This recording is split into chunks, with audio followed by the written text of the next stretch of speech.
Hey everyone, this is Mike, and today I'm going to be doing my level 80 White Mage overview. This one should be relatively short compared to all of the other ones, because White Mage is a pretty straightforward job. But that being said, it definitely is pretty strong, and especially since they now had the rework of their Lily system, White Mage is a little bit more fun to play as well, because Lilies aren't useless anymore, they're actually pretty strong. So as with Astrologian, I'll go over their DPS toolkit really quick. For single target damage, we have Glare, which is your spammable button. We also have a 30-second dot, which is Dia. And then we also have an AoE option, which is Holy.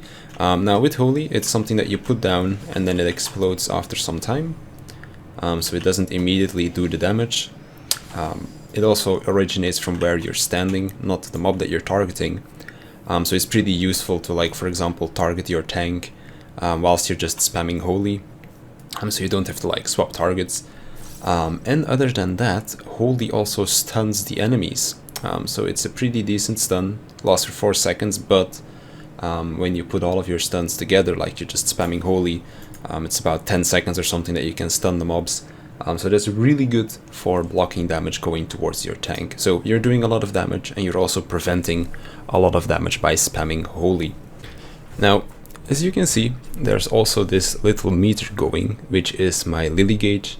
Lilies slowly fill up over time. You get 1 Lily every 30 seconds that you're in combat. So since I attacked the striking dummy right here, it's registering as me being in combat. So my Lilies are going to be building up here, but I'll talk about the Lilies in just a bit. Other than this, we also have Presence of Mind, which you can use either for DPS or for healing or for both. This will basically make you go faster. So as you can see, my glares are going a whole lot faster now than they did before.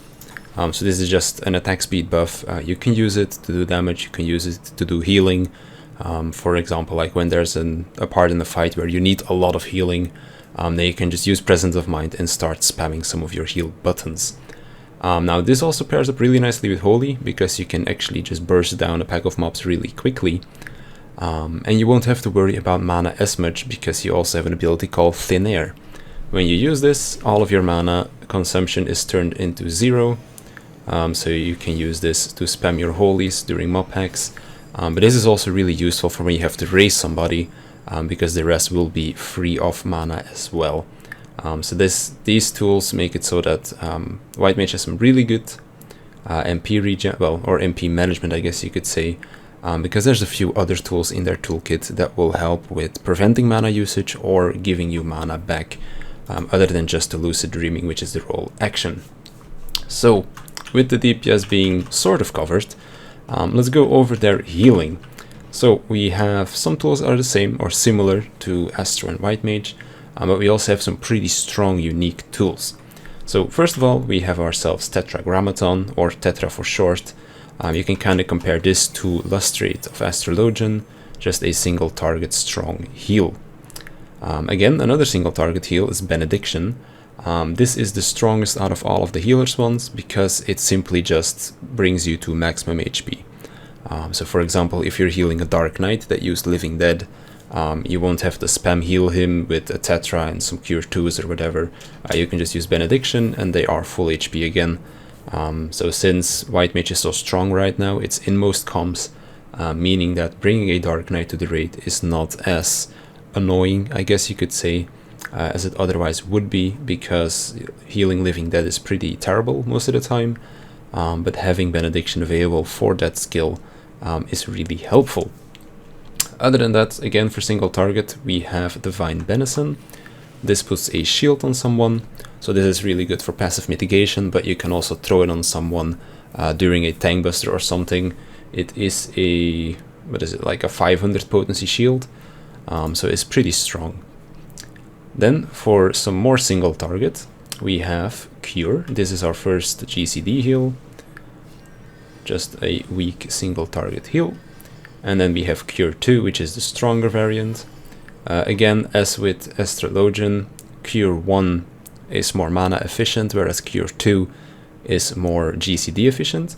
Now, with Astro, like your Benefic one had a chance to make your Benefic 2 do critical healing.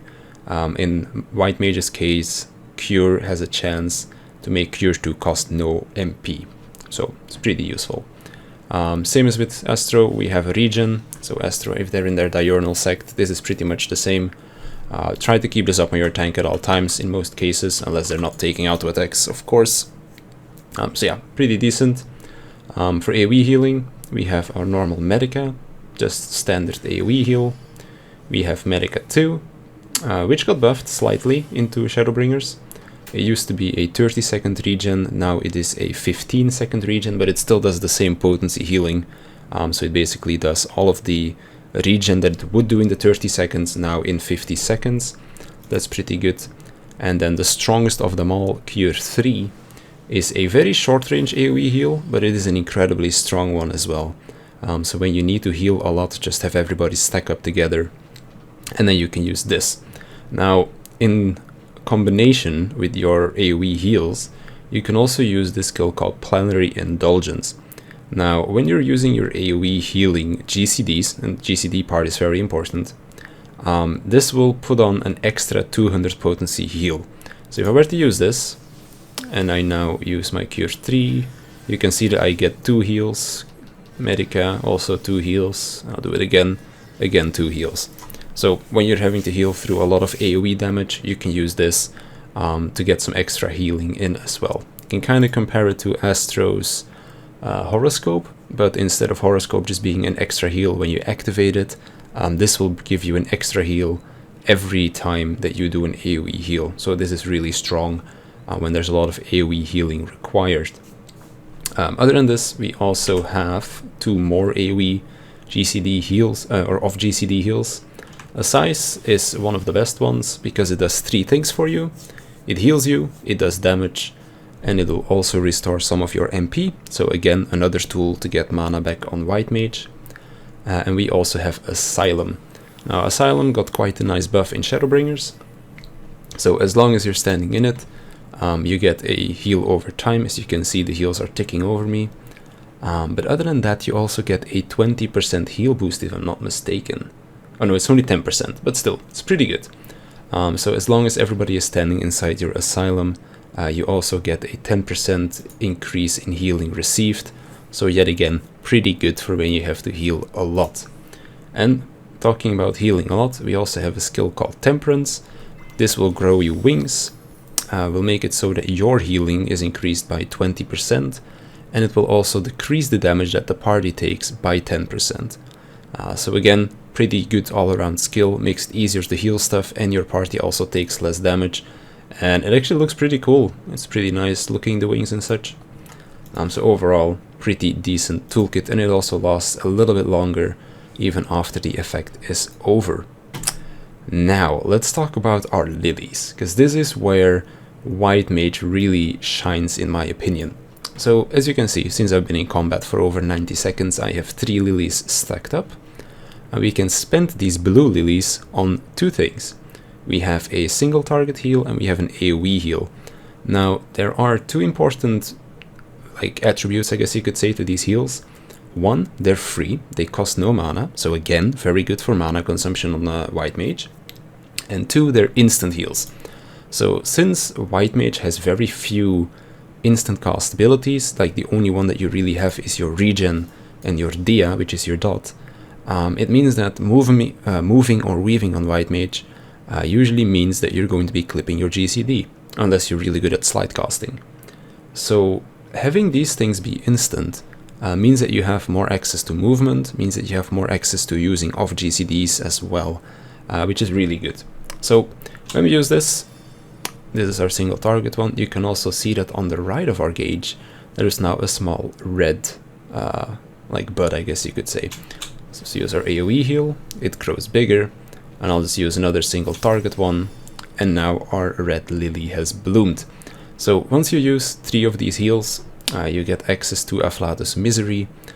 This is a AoE nuke instant damaging ability that does quite a lot of damage. Now, the way that the damage calculation works is your glare is 300 potency, this is 900 potency, meaning that you basically get 3 glares refunded.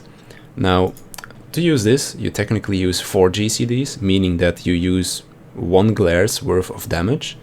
But since you did get 3 heals out of it, you got 3 instant heals out of it as well, meaning that you could weave, you could move, and you can also save the misery for under raid buffs and such, so that it would do even more damage. So this is really good because White Mage has always been that healer that has to choose in between healing and doing damage, in my opinion at least. Scholar and Astro both have a lot of off-GCD options when it comes to doing both single target and AoE healing, whereas Might Mage does have some options, like with the Tetra and the Benediction for single target heals, but for AoE healing the only thing you really have is a size when it comes to instance. So White Mage had always relied on doing a lot of GCD healing, which was very strong. Like, don't get me wrong, White Mage's healing is probably the strongest in the whole game right now, and always has been. But the problem was that they had to sacrifice their DPS in order to get access to that strong healing. With these new Lily systems, you get 1 free heal basically every 30 seconds that then gets translated into damage. So you don't get the full damage refunded, but you still get a lot of its damage refunded. And it also gives access to more movement, gives access to more weaving, and all of it's just so much better. Really, like, the Lily system is what made White Mage become so much more fun to me, and it feels pretty good to use. Like, they are GCDs, but you don't feel like you're losing damage when you're using these heals, because you do get access to that misery in the end. And yeah, that's pretty much White Mage. It's pretty straightforward, pretty simple, but it is pretty strong to play. So if you're somebody that's looking to get into a healer that doesn't want to play around with all of these cards that they have to keep track of, or having your healing locked behind Aether Flows or cooldowns on your Fairy or stuff like that, then White Mage is a really solid healer to begin with, because the only thing that's really locked behind the timer are only 3 of GCD heals, which are nice to use, but in general your most strongest healing abilities come from all of your GCD healing, and then eventually once you unlock your Lilies, you get access to some other strong heals that then get transferred into damage later on as well, once you unlock Afflatus Misery at 64. So White Mage, definitely a really solid healer. It's probably one of the strongest healers right now for raiding as well. I'm not quite sure how it is with speed killing and such, because not that many people have optimized that yet, because it's still so early into the expansion. But yeah, White Mage definitely a very solid pick. I always like having one in our party, and definitely recommend people to try it out. So with all of that being said, I want to thank you for watching, and I'll see you in the next one.